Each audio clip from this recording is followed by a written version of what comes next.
Wakil Presiden Republik Indonesia memimpin rapat dengan membaca teks. Yang dipimpin itu ada jenderal, ada profesor, ada para intelektual dan pejabat-pejabat tinggi. Saya miris saya mendengar bahwa ternyata orang-orang ini kok berkenan ya dipimpin oleh orang yang tidak mempunyai kapasitas seperti itu. Dan ini representasi bangsa Indonesia mempunyai wakil presiden yang tidak mempunyai kemampuan, hanya sekedar memimpin rapat, bukan pidato loh. Itu harus pakai teks. Artinya dengan jelas kita bisa melihat kapasitas dan kapabilitas yang bersangkutan memang benar apa yang kita duga selama ini, tidak mempunyai kemampuan. Ini yang disorong-sorong oleh bapaknya, dipaksakan oleh bapaknya yang bernama Jokowi untuk menjadi wakil presiden dengan mengotak-atik undang-undang, mengakali konstitusi melalui pamannya dan merusak demokrasi. Tahun 2029 kelihatannya anak yang tidak punya kapasitas ini akan didorong menjadi pemimpin Indonesia. Bagaimana kita bisa mengharapkan ada generasi emas? Ini bukan masalah umur anak muda menjadi pemimpin, bukan itu. Kalau ada anak muda usia di bawah 40 tahun sekalipun mempunyai kapasitas yang luar biasa, kita akan mengakui kok, kita akan angkat jempol juga. Tapi kalau anak muda yang kebetulan dikarbit dan ternyata tidak mempunyai bahan dasar yang mencukupi untuk menjadi seorang wakil presiden dan dipaksakan seperti sekarang, bagi saya itu aib bagi Indonesia dan bencana bagi Indonesia. Beberapa hari yang lalu saya mewawancari anak muda umur 28 tahun. Saya pikir dia bangga terhadap adanya generasi muda, kelompok milenial yang menjadi pemimpin nasional. Ternyata tidak terjadi sebaliknya. Bahkan bagi dia itu seolah-olah mengubur demokrasi, karena demokrasi itu esensinya adalah kesetaraan akses dan kesempatan bagi siapa saja untuk menjadi apa saja. Dengan cara Jokowi membangun dinasti politik itu, otomatis mimpi anak muda itu hancur lebur karena keserakan seorang Jokowi. Nah, ini saya ingin memberikan suatu landasan untuk kita diskusikan tentang kapasitas wakil presiden kita. Kemudian tentang bagaimana orang seperti ini dipaksakan dikarbit gitu ya, sehingga ya hasilnya kalau mangga mentah sama sekali dikarbit, apalagi bahannya nggak bagus ya malah busuk kira-kira. Malah busuk. Terus bagaimana kita harus menyikapi kondisi seperti ini, kan? Ini aspirasi kemajuan. Maksudnya ya, maksudnya aspirasi kemajuan untuk menunjukkan bahwa bangsa kita ini umur muda sudah bisa memimpin. Itu sudah bagus untuk zaman ini, supaya janganlah pemimpin itu hanya yang sudah pada usia tertentu, itu dianggap bagaimana lah gitu kan cara berpikir mereka.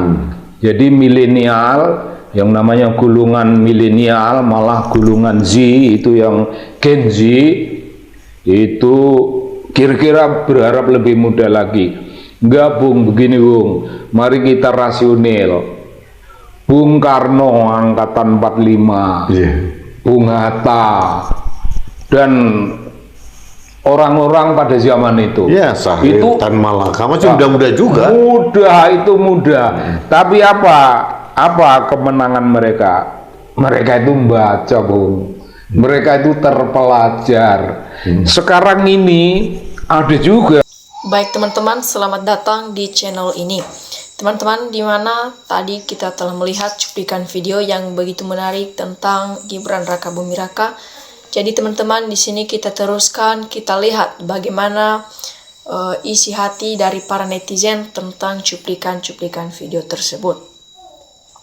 Teman-teman, di sini disampaikan bahwasanya Indonesia banyak orang-orang pintar, banyak orang-orang yang jenius, Dan banyak juga orang yang tegas, yang berwawasan luas dan kompeten. Lihat yang begini jadi tidak tahu mau berkata apa. Artinya teman-teman, di sini para netizen ataupun masyarakat ataupun rakyat-rakyat Indonesia menyampaikan pernyataan di sini ya. Di negara kita Indonesia ini ada banyak sekali orang-orang yang pintar-pintar, yang pandai-pandai, bahkan yang jenius-jenius ya. Yang banyak orang tegas yang berwibawa, banyak yang berwawasan tinggi, berpengalaman tinggi, dan berpemikiran luas, tegas ya. Dan yang berkompeten. Nah, lihat seperti ini, seperti si Gibran Rakabuming Raka yang menjadi wapres negara kita. Nah, tentunya kita pasti merasa sepertinya negara kita ini ya tidak aman ataupun sedang dalam tidak baik-baik saja, karena ya negara kita dipimpin oleh wapres ataupun si Gibran Rakabuming Raka yang hanya pelongo-pelongo. Bahkan dalam segi berpidato saja kita tidak mempercayainya, ya bikin malu ya. Nah, kemudian di sini teman-teman disampaikan oleh para netizen di sini katanya ya kita makzulkan saja, yang setuju Fufafa dimakzulkan, ayo mana jempolnya. Nah, artinya teman-teman dalam di sini ataupun disampaikan di sini bahwasanya si Gibran Rakabuming Raka dimakzulkan saja ya. Mereka setuju kalau Fufafa dimakzulkan ataupun dimundurkan saja. Nah, kemudian disampaikan di sini bahwasanya betul itu Tuhan menunjukkan segala sesuatu kebenaran, demi dinasti apapun akan dihalalkan segala cara. Nah, baru kali ini juga Indonesia punya wapres yang jauh dari wapres-wapres terdahulu. Nah, memang benar teman-teman, baru kali ini kita lihat ataupun kita temukan wapres di negara kita ini seperti si Gibran Rakabuming Raka yang bisa ataupun yang membuat negara kita menjadi gaduh, sama seperti bapaknya juga, begitu juga dengan wapres kita yang sekarang seperti Gibran. Nah, di sini juga kita bisa menilai si Gibran ini, tentu saja kita tidak akan mempercayainya dalam hal itu segi berpidato ataupun segi berbicara, karena apapun yang disampaikannya itu tidak pernah masuk akal ya. Lain yang ditanya, lain juga yang dijawab ya.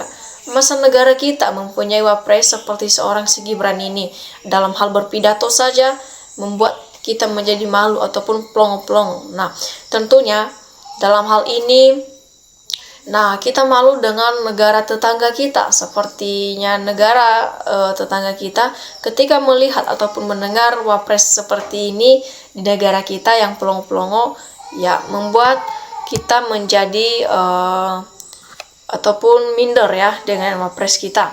Nah, kemudian teman-teman di sini, kalau seterusnya seperti ini hilang harga diri bangsa Indonesia, malu di kancah dunia, ya sebaiknya dicari ganti yang mampu berilmu. Rakyat pun mengerti ya bahwa kapasitas ataupun kualitas, kapabilitas dan kuantitasnya sama sekali minim dimiliki Gibran.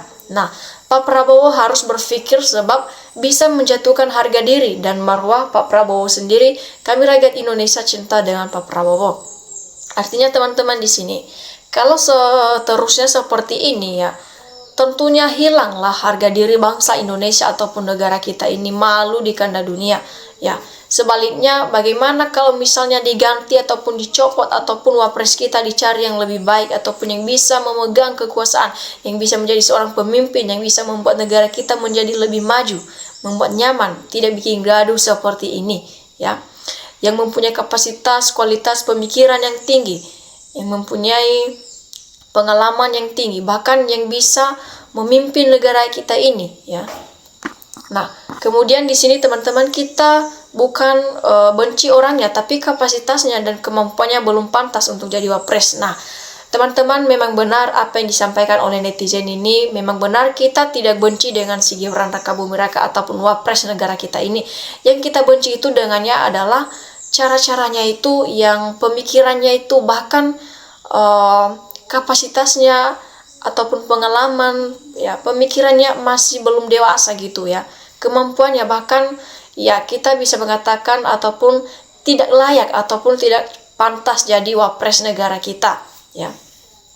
Nah, teman-teman semua, dalam hal seperti ini Ya, jadi kita jadikan ini sebagai pengalaman ke depannya. Ketika kita memilih pemimpin negara kita ataupun presiden, baik itu wapres juga, tentunya mulai sekarang kita harus melihat, memilih ataupun menilai ya, siapa saja ya orang yang dapat memimpin negara ataupun yang bisa memegang kekuasaan yang membuat negara kita menjadi lebih maju, menjadi lebih aman dan nyaman, maju selangkah dari yang sekarang ini.